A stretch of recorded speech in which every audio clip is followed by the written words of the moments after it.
오늘은 우리가 여러분과 저가 성도라고 하는 이름을 받았잖아요, 그죠? 즉 다시 말한다면 그리스도인이라고 하는 명칭이 붙은 사람들입니다.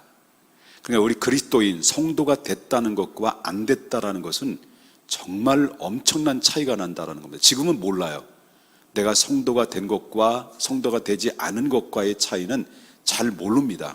그런데 우리가 이 땅에 살아가면서 점점 그리스도를 알아가면서 우리가 믿음이 생기게 되고 성숙한 믿음으로 살아가다 보면 내가 얼마나 하나님께로부터 복을 받은 존재인가. 그리고 우리가 정말 때로는 복을 받은 사람으로서 우리는 어떻게 책임감 있게 살아가야 될 것이냐. 이것을 우리가 다시 한번 생각해 볼 필요성이 있다라고 하는 것입니다. 그래서 여러분 찬양 중에서 내가 너를 지명하여 불렀나니 너는 내 것이라. 내가 너를 지명하여 불렀나니 너는 내 것이다 라고 하는 것은 구별됐다는 겁니다. 세상 사람들 가운데서 우리를 하나님의 특별한 목적을 가지고 여러분들을 불러냈다는 거예요. 그리고 불러내서 여러분들을 하나님의 자녀로 삼아주셨다는 겁니다. 그래서 하나님의 백성이 됐다는 것이고 곧 다시 말한다면 그리스도인이 됐다라고 하는 것을 우리가 보게 된다라고 하는 것입니다. 그렇기 때문에 우리가 하나님의 자녀가 됐다라는 것은 그것은 하나님의 은혜다라는 거예요. 내 행위가 아니라 내 노력에서 한 것이 아니라 하나님이 내게 일방적으로 절대적인 주권에 의해서 나를 부르셨고 나를 정하셨고 나를 하나님의 자녀로 의롭게 하여 주셔서 우리가 하나님의 자녀가 되는 이 특권은 전적인 하나님의 은혜와 하나님의 사랑이었다라는 것을 여러분 믿으시죠? 자, 그렇다면 우리가 성도가 된 것과 성도가 되지 않는 것의 차이가 뭘까요? 그죠? 다시 쉽게 말한다면 세상 사람들과 성도의 차이는 뭘까? 불신자와 신자의 차이는 뭘까라고 하는 것입니다. 차이는 여러 가지 있겠습니다만 대표적으로 차이가 있다고 한다면 받은 영이 다르다는 겁니다. 뭐가 다르다고요? 받은 영이 다르다. 받은 영이 다르다. 그래서 여러분 오늘 본문에 읽었던 말씀을 보시면 아주 중요한 그런 말씀이 나와요. 우리가 세상의 영을 받지 아니하고 뭘 받았다는 거예요? 오직 하나님께로부터 온 뭘 받았다는 거예요? 영을 받았으니라는 말이 나옵니다. 그러니까 여기에 나오는 말씀은 세상의 영과 그다음에 무슨 영이 나와요? 하나님의 영. 세상의 영과 하나님의 영. 그럼 만약에 여러분들이 하나님의 영을 받지 않으면 우리는 어떤 영을 받고 있었던 사람들이에요? 세상의 영을 받았던 사람들이에요. 근데 세상의 영을 받고 있었던 사람에게 누가 들어오신 거예요? 성령이 들어오셔가지고 바로 내 안에 전쟁이 일어나는 겁니다. 그리고 예수 그리스도를 영접함과 동시에 내 안에 성령이 들어오셔서 우리가 육체의 소욕이 그대로 남아 있을까요? 그대로 있어요. 그러면 성령이 내 안에는 뭐만 있었어요? 세상의 영을 받은 사람이기 때문에 육체의 소욕만 살아 있었어요. 근데 성령이 내 안에 들어오고 나서부터 뭐예요? 내 안에 성령의 소욕이 또 있어요. 그래서 성령과의 소욕과 육체의 소욕이 서로 싸우는 거예요. 옛날에는 조그만 작은 죄랄지라도 조그만 허물이랄지라도 그걸 별로 대수롭게 여기지 않았어요. 죄책감도 없었어요. 양심의 가책도 없이 그냥 살았어요. 옛날에는 18 시발택시 그래도요, 그렇게 마음의 가책을 받지 않았어요. 그런데 정말 작은 죄라도 이상하게 마음에 가책을 받게 되고 이렇게 하면 안 되는데 자꾸 내 마음의 한편에는 자꾸 육체의 정욕 따라 가려고 하고 또 내 마음의 한편에는 육체의 정욕이 아니라 자꾸 육체의 정욕 따라 가는 것을 자꾸 잡으려고 해요. 그것을 바로 뭐냐면 육체의 소욕으로 살았던 우리들 안에 성령이 딱 들어오니까 하나님의 영이 들어오니까 나를 죄악된 길로 가지 못하도록 나를 잡아주는 거죠. 그래서 우리가 뭐가 임합니까? 내 안에 갈등이 일어나는 거죠. 내가 이게 하나님 앞에 죄인데 이건 하나님이 원하지 않는 일인데 내가 이 상황은 참 두려운 일인데 라고 하면서 제어 장치가 발생이 돼서 잘못된 방향으로 가는 것을 올바로 갈 수 있도록 나를 이끌어 간다는 거죠. 이게 바로 성령 받은 사람들의 증거라고 볼 수가 있다라고 하는 것입니다. 그래서 오늘 분명히 나오는 것은 세상의 영이 있고 하나님의 영이 있다. 우리가 예수 그리스도를 믿기 전에는 하나님의 영을 받지 않았기 때문에 어떤 영을 받은 상태였어요? 세상의 영을 받았던 상태인데, 내 안에 성령이 들어오는 이후로부터, 이건 무슨 말이냐면 하나님의 영을, 하나님으로부터 온 영을 받았다는 것은 곧 누굴 받은 거예요? 성령을 받았다는 얘기죠. 그렇게 이해되시면 되겠죠? 성령을 받았다는 겁니다. 여러분 성령 받으셨습니까? 자, 성령을 받았어요. 그런데 성령이 내 안에 들어온 이후로부터 엄청난 변화가 일어나게 된다는 거죠. 여러분 우리나라에 지금 무속신앙들이죠. 무당들이 어느 정도인 줄 아십니까? 무당들이 20만 명부터 30만 명 그 사이랍니다. 지금 활동하고 있는 게 어마어마한 인구예요. 우리 여러분 무당 만나러 한번 가보시려면 저기 그 시장통에 거기 가면 무당 깔려 있어요. 지금 개발해가지고 다 없어졌는데 어디로 갔는지 잘 모르겠어요. 그런데 어마어마하게 무당들이 많아요. 자, 이 무당들이 많은데 이 무당들은 뭐냐? 무당 딱 한마디로 말하면 신이 내린 사람들이라고 그러잖아요. 그래서 신이 내린 사람들이라고 말해서 신과 또한 인간 사이의 중재 역할을 한다는 거죠. 중재 역할을 하고 점을 치기도 하고 예언을 하기도 하고 그다음에 병을 고치기도 합니다. 그리고 축사를 한다고 그래요. 축사. 귀신을 내쫓는다고 하는데 귀신 들린 자가 귀신을 내쫓는다는 거리, 귀신 신나라 까망소리 하고 있는 이들이 있죠. 그러니까 그때 당시는 이 옛날에 조선 시대는요, 이 점술이 굉장히 유명했기 때문에 그때 당시 신이 내린 무당들은 조선 시대 때는 뭘로 취급을 하냐면 병을 고친다고 해서 의사로 인정받았어요. 의사로 취급을 받았어요. 그만큼 그때 당시는 초능력을 가지고 있거든요. 그래서 정말 신이 내리는 그런 신접을 한다고 그러죠. 신접을 해서 신이 내린 무당은요, 정말 신의 힘에 의해서 예언도 하고 신의 힘에 의해서 과거 이야기도 하고 딱 얼굴 딱 보면 과거가 딱 나오는 거예요. 너 과거에 지금부터 1시간 전에 누구 만났지? 딱 그걸 딱 집어낸다는 거예요. 난 몰라. 뭐가 왔는지 모르는 거예요. 근데 이 귀신은요, 정확하게 이 과거의 얘기부터 현재 이야기까지 집어내고, 그리고 신이 내리면요, 날카로운 작두 있죠. 이 날카로운 작두에 올라가서 거기서 춤을 춰요. 이런 것들이 자기의 힘에 의해서 한 것이 아니라 초능력이거든요. 그 초능력인데 이 신이 내림으로 말미암아 그 신에 의해서 결국은 그들은 힘이 작용된다라는 거죠. 초능력이 나타난다라고 하는 거죠. 이게 바로 뭐냐면, 물론 그 무당 중에서는 가짜 무당도 있어요. 배워서 하는 무당도 있는데 진짜 무당들은 실제로 신이 내린 무당들이 있다라는 거예요. 정말 신이 내린 무당이 있어요. 그러면 성경에서 그리스도인의 정의가 뭐냐? 여러 가지 있겠습니다만 로마서에서 성경에서 그리스도인이란 뭐냐, 성도란 뭐냐라고 할 때 로마서에는 이렇게 이야기해요. 그리스도인들에 대해서 설명을 하기를 8장 9절에 보니까 만일 너희 속에 하나님의 영이 거하시면, 무슨 영이라고 그랬어요? 하나님의 영이 거하시면 너희가 육체에 있지 아니하나니 영에 있나니 누구든지 그리스도의 영이 없으면 그리스도의 사람이 아니니라. 그러니까 내 안에 그리스도가 없으면, 내 안에 영이 없으면, 하나님의 영이 없으면 뭐가 아니라는 거예요? 그리스도인이 아니라는 거예요. 반대로 내 안에 하나님의 영이 있으면 누구라는 거예요? 그리스도인이라는 거예요. 여러분 질문하겠습니다. 여러분 그리스도인이시죠? 예, 그리스도인이라면 믿습니다. 자, 그리스도인은 하나님의 영, 또 다른 말로 말한다면 그리스도 영을 받은 사람이에요. 그리스도 영을 받은 사람인데 이것을 가지고 뭘 받았냐고 하면 오늘날 성령을 받은 사람들이다라고 말합니다. 그래서 그리스도인들은 성령을 받은 사람들이다라고 하는 것입니다. 근데 이 무당은 귀신을 받는 사람이에요. 무당 귀신을 받는 사람, 정말 신을 내리는, 신내림이라는 것은 막 하잖아요. 그냥, 그죠? 막 고개를 흔들고 막 그냥 펄떡펄떡 뛰잖아요. 우리 엄마가 정말 신내릴 뻔했어요. 갔으면 신내릴 뻔했어요. 여기서부터 펄쩍펄쩍 뛰는데 저까지 왔다 갔다 하는데, 어렸을 때 제가 한 초등학교도 안 들어갔을 때예요. 기억이 나요.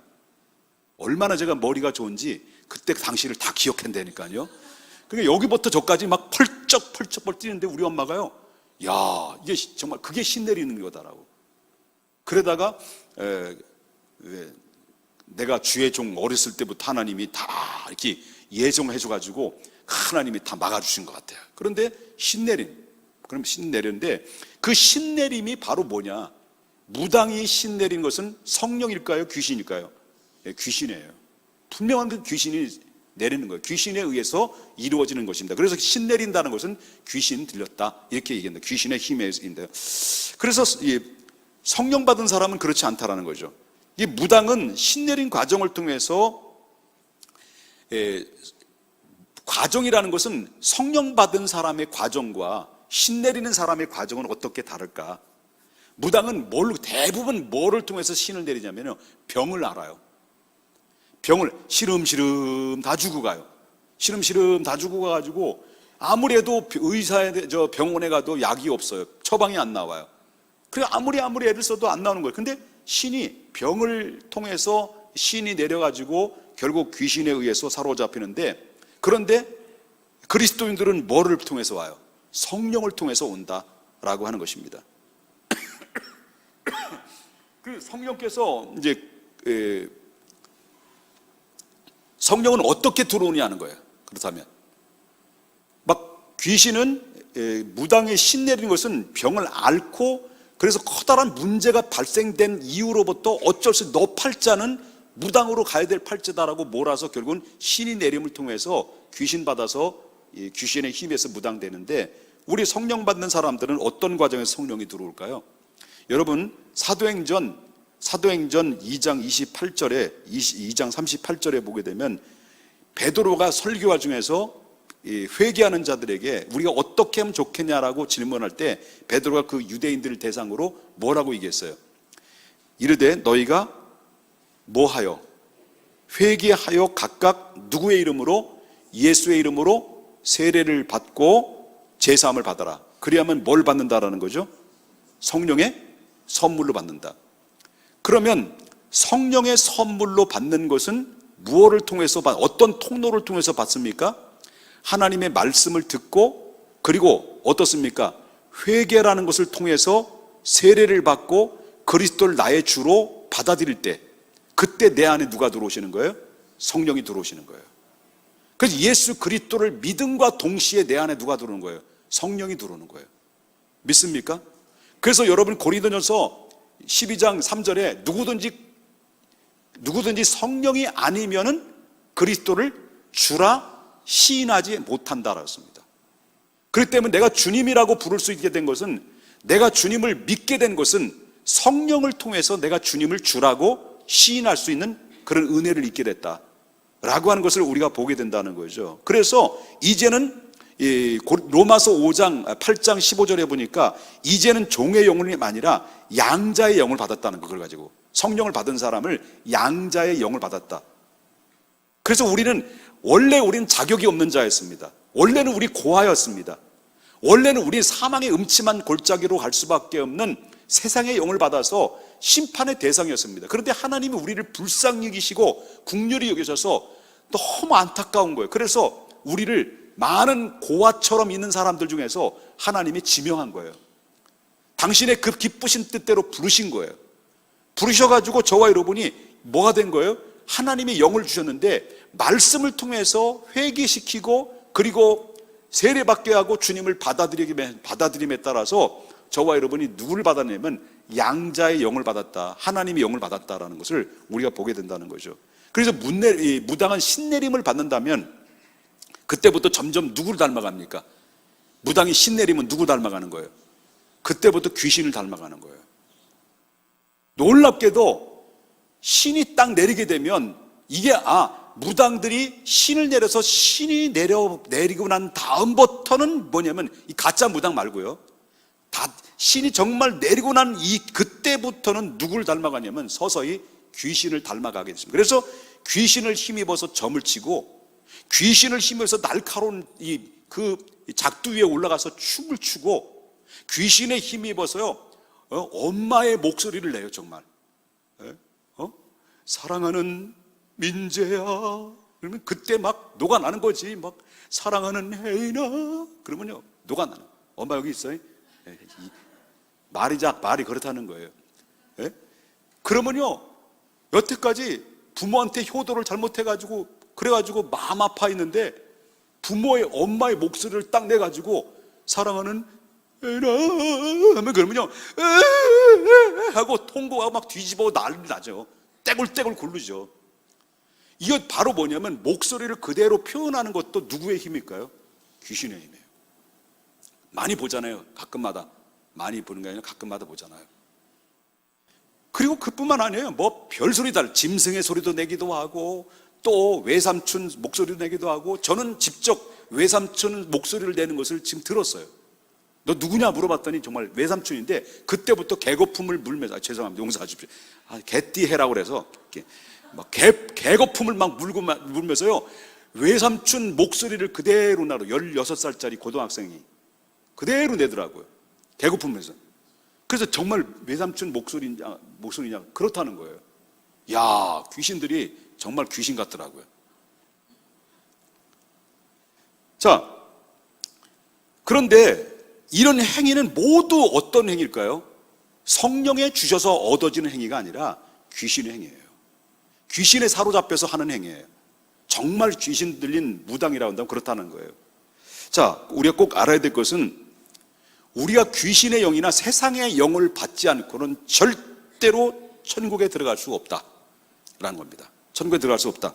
그래서 로마서 아까도 읽었던 것처럼 8장 9절에 누구든지 그리스도의 영이 없으면 그리스도인이 아니다라고 분명히 했고 그리스도인이 아닌 사람은 절대로 천국에 못 들어간다. 그래서 요한복음 3장 5절에 뭐라고 나오냐면 예수께서 대답하시되 진실로 진실로 내게 이르노니 사람이 물과 성령으로 나지 않으면 어디에 들어갈 수 없다는 거예요. 하나님 나라에 절대로 못 들어간다는 거죠. 이것을 바꿔서 말한다면 성령 받지 않고는 못 들어간다는 거예요. 여러분 예수님을 주님이라고 고백하시나요? 근데 성경이 고린도전서 12장 3절에 누구든지 성령이 아니면 주님이라고 할 수 있다고 그랬어요? 없다고 그랬어요? 할 수 없다고 그랬어요. 여러분 다시 물어보겠습니다. 예수님을 주님이라고 고백하시나요? 그럼 여러분 성령이 아니면 주님이라고 고백할 수 있을까요? 없다는 거예요. 그렇다면 우리가 뭘 받은 사람들이에요? 성령을 받은 사람들이에요. 여기서 우리는 더 접근한다면요 성령 받으면 제일 먼저 어떤 변화가 일어나요? 성령 받았다는 증거는 제일 먼저 일어나는 변화가 바로 뭐냐면 하나님의 은혜를 깨달아져요. 하나님의 은혜. 그리고 하나님의 말씀이 들려와요. 하나님의 말씀이 들려오고 하나님의 말씀이 깨달아지고 하나님의 은혜를 알아가기 시작해요. 한꺼번에 아는 건 아니죠. 다 알 수 있는 건 아니죠. 그런데 내가 성령 받은 증거는 바로 뭐냐면 하나님의 은혜를 알게 얘기해요. 하나님 은혜를 알게 돼요. 근데 그 은혜를 누구를 통해서 알게 되느냐라고 하는 거죠.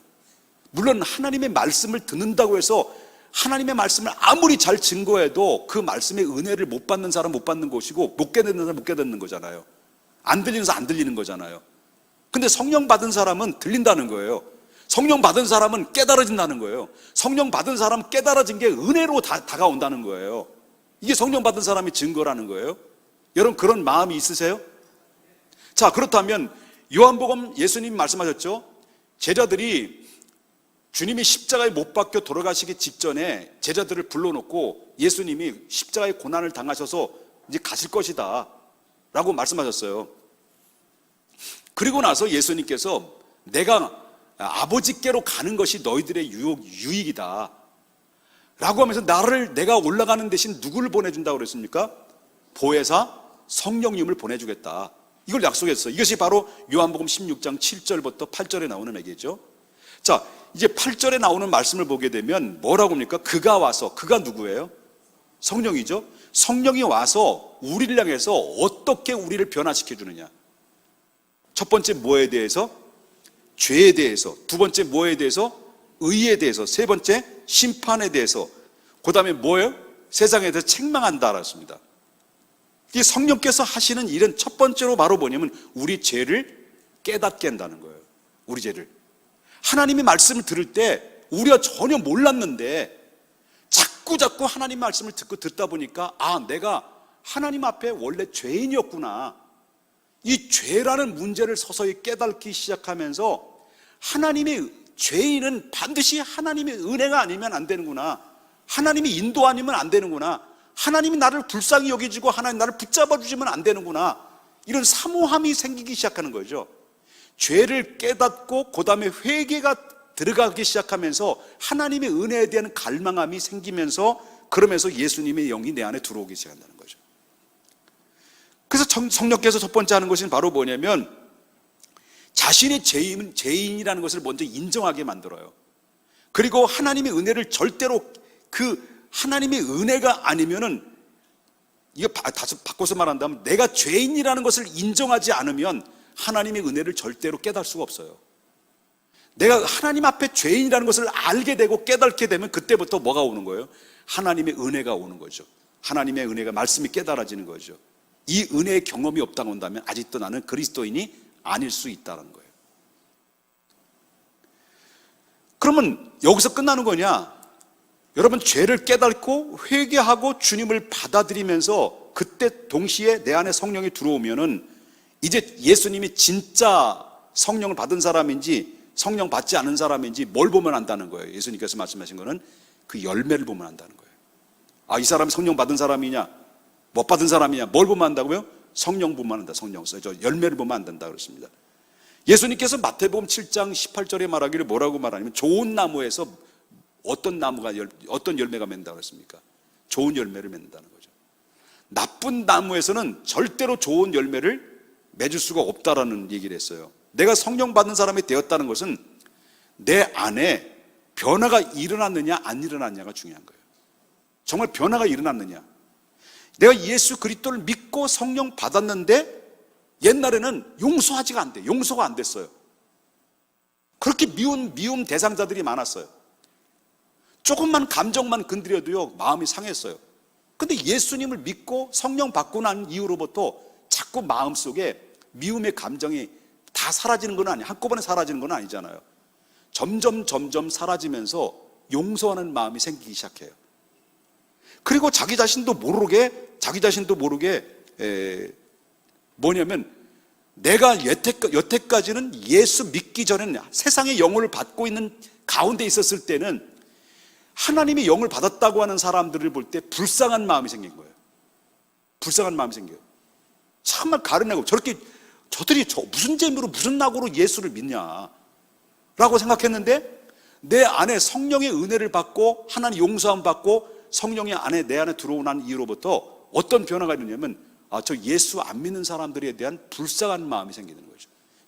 역으로 불쌍한 마음이 생기게 되면서 그들의 영혼에 대한 관심을 갖게 되고 전도하고 싶은 마음이 생기게 되는 거죠. 이게 바로 성령 받은 사람의 증거의 모습이라고 볼 수 있다라고 하는 거죠. 그리고 마음속에 뭐가 와요? 자, 하나님의 은혜를 깨닫고 죄를 회개하고 그리고 주님 영접하고 하나님의 말씀이 들려고 하나님의 은혜를 깨달으니까 용서하지 않은 사람이 용서가 되고 그리고 또 불쌍한 영혼들에 대한 사랑하는 마음이 생기게 되고 그 다음에 마음속에 뭐가 오느냐면요 은혜 받은 사람의 징표가 뭐예요? 기쁨이 오는 거예요. 기쁨. 이게 성령 받은 사람의 증거예요. 기쁨. 교회 1년 365일 내내 새벽기도 왔는데 1년 52주 내내 여러분 주일날 예배 드렸는데도 한 번도 기쁨을 느끼지 못했다. 예배당 와서 찬송을 불러도 짜증나고 불길 같은 성신이나 짜증 성신이고 이렇게 매주마다 왔는데 매주마다 철학기도 왔는데 매주마다 예배 드렸는데 매일마다 새벽기도인데 기쁨이 없는 거예요. 그런 성령 받은 사람이라고 볼 수가 없는 거예요. 열매를 보면 안다는 거죠. 성령 받았다는 것은 바로 뭐냐면 내가 기쁨이 없었는데 기쁨이 있다는 거예요. 옆에 분 보세요. 얼굴이 왜 그 모양이십니까? 그러죠. 화평이에요. 화평이 뭐예요? 여러분 어떤 시련을 만나는데도 불구하고 옛날에는 어찌면 좋까 그럼 막 조바심 나가지고 안달거리는 그랬는데 어떤 커다란 문제를 만나서도요 여유가 생기는 거예요. 여유가 생겨요. 주님께서 하시겠지 난 몰라. 주님이 알아서 하시겠지 그게 편안해지는 거예요. 믿고 맡길 수 있게 되는 거예요. 이게 변화되는 모습이에요. 그뿐만 아니에요. 옛날에는 혈기가 많았어요. 막 건들기만 해봐 그냥. 그럼 한번 건들면 옆으로 콕 으아! 했던 사람이 서서히 변화되기 시작하면서 혈기가 죽어져요. 혈기가. 서서히 누굴 닮아가요? 성령 받은 사람은 하나님의 영을 받았기 때문에 서서히 성령을 받은 사람들 그 열매를 보면 뭘 하냐면 누굴 닮아가요? 그리스도의 성품을 닮아가는 거예요. 그래서 여러분 성령의 열매라는 말이 나오죠. 성령의 열매. 성령의 열매가 계속 맺게 되는 거예요. 이게 바로 그리스도인이라는 변화가 일어나게 됐다라고 하는 것을 우리가 보게 된다는 거죠. 이걸 가지고 뭐니까 성품의 변화다. 성령 받은 사람은 성품의 변화가 일어날 수밖에 없다라는 거예요. 왜? 성령은 우리를 그렇게 변화시키고 있기 때문이었습니다. 여러분 옆에 분 인사합시다. 당신은 성령의 사람이십니다. 인사합시다. 이제 막 갑니다. 지금 막 갈 거예요. 그 다음에 두 번째로 성도와 세상 사람과의 차이는 바로 뭐냐면 아까는 영이 다르다고 그랬잖아요. 첫 번째 영이 다르다. 그 두 번째 다른 게 말이면 삶의 목적과 방향이 달라요. 삶의 목적과 방향이 달라. 그래서 살아도 예수 믿는 사람이 이제 뭐 어떻게 돼요? 살아도 주를 위해서 죽어도 주를 위해 살아요. 그때부터 정말 오리지널 성령 받은 사람은 하나님의 사람은 목적 삶의 방향이 달라요. 그래서 나온 이 복음 선거가 사나 죽으나 사나 죽으나 이 노래 있잖아요. 목적과 방향이 다른 거예요. 그뿐만 아니면 소망으로 구원 얻었는데 보이는 소망이 아니에요. 보이지 않는 소망을 바라봐요. 그리고 세상에 벗되고자 하는 자가 하나님과의 원수가 된다는 것을 알아요. 그리고 그뿐만 아니라 보이는 건 잠깐이고 보이지 않는 것은 영원한 것이라는 거예요. 영원한 보이지 않는 영적인 세계에 대해서 관심을 갖게 되고요. 그래서 위에 부르시는 상을 바라보면서 먼저 그의 나라와 그 의를 추구하는 사람으로 바뀌어지는 거죠. 이게 바로 뭐냐면 변화된 사람의 모습이고 목적과 방향이다 라고 하는 것입니다. 그 다음에 세 번째는요, 그만할게요. 자, 삶의 목적이 다르고 세 번째는 소망이 다르다. 우리는 어느 나라 말입니까? 하나님 나라의 소망을 가지고 있다. 우리는 하나님 영 받은 사람들은 뭐예요? 천국의 시민권을 가지고 있기 때문에 우리는 무슨 국적을 받았어요? 이중국적자다라고 하는 거죠. 믿습니까? 이중국적자. 대한민국 국민으로서 이 땅에 살다가 이따 이 나라를 떠나시오라고 하면 그래 갈게 더러워서 안 산다 하고 갈 데가 있어요. 어디 있어요? 바로 하나님 나라 가는 거예요. 자, 성령 받은 사람들입니다. 우리는 믿습니까? 성령 받은 사람들은 뭐예요? 우리가 목적과 방향이 뚜렷하다. 그다음에 성령 받은 사람들은 바라보는 소망이 있다. 어디? 바로 하나님 나라. 이 사랑을 받고 우리가 살아가는 것인데 우리가 이 은혜를 너무 많은 은혜를 받고 살아가는데 그렇다면 우리가 성령 받은 사람입니다. 목적과 방향이 뚜렷한 사람입니다. 우리의 소망은 하늘에 있는 사람들입니다. 그럼 이 땅에 사는 날 동안 우리는 어떻게 살아야 됩니까? 책임 있는 삶을 살아야 된다는 거죠. 다시 말한다면 하나님의 자녀가 됐으면 하나님의 특권을 우리가 부여받았으면 특권과 자녀라는 이 권세를 누리면서 사는 것만이 끝나는 게 아니라는 거죠. 바로 거기에는 책임이 따른다. 성도로서의 책임, 직분자로서의 책임, 그리고 하나님 나라의 백성으로서의 책임, 이 책임이 따르는데 이 땅에서 저와 여러분이 믿음으로 잘 살라는 거예요. 믿음으로 잘 살아가라. 그래서 하나님 앞에 믿음으로 잘 살아가고 정직하게 살아가면 다윗 까닭에 하나님이 복을 받은 것처럼, 다윗을 복을 주셨던 것처럼 다윗 까닭에 그 자녀들까지 복을 받게 되는 거죠. 근데 다윗은 잘 심었는데, 잘 심음의 까닭에 이 솔로몬이 복을 받았는데 그 엄청난 특권을 부여받고도 불구하고 그 자녀들을 위해서 심지 않음의 까닭에 솔로몬은 복을 달랑 받아먹고 자녀들에게 뭘 물려줬어요? 저주를 물려줬어요. 저주를 물려준 거예요. 그래서 성도라고 해서 안심하지 마라. 성령 받았다고 안심하지 마라. 언제 타락할지도 몰라요. 예? 그래도 절대로 안심하는 거 아닙니다. 여러분, 그래서 깨어 근신하고 무장해야 되고 기도해야 되고 성령 충만함을 계속 받아야 되는 거예요. 그 금요 기도에 나와서 우리는 뭘 받아가는 겁니까? 성령의 충만함을 받아가는 거예요. 은혜를 받아가는 거예요. 능력을 받아가는 거예요. 힘을 받아가는 거예요. 그래서 여러분, 이 세상 가서 어떻게 싸웁니까? 우리 어떻게 믿음을 지킬 수 있습니까? 어떻게 내 안에 성령이 충만할 수 있겠습니까? 기도 외에는 없는 거예요. 믿습니까? 기도 외에는 안 되는 거예요. 그래서 저와 여러분이 너는 내게 부르짖으라, 내가 너에게 크고 비밀한 것을 알게 해주신다고 말씀하셨거든요. 이거는 기도하는 사람에게, 부르짖는 사람에게 주시는 하나님의 선물이에요. 성령 받았다고 다 주는 게 아니라는 거예요. 그렇기 때문에 성령 받은 사람들은, 방향과 목적이 분명한 사람은, 여러분, 또 하늘에 소망을 둔 사람이 이 땅에 사는 날 동안 여러분 성도로서의 책임 있는 삶을 잘 살아서 여러분 이 땅에서 내가 복을 받고 내 후손들에게 복을 줄 수 있는 하나님의 사람이 꼭 되셔서 하나님 나라에 가서도 우리 할 말이 있는 정말 책임 있는 삶으로 발자취를 남길 수 있기를 주님의 이름으로 축원합니다.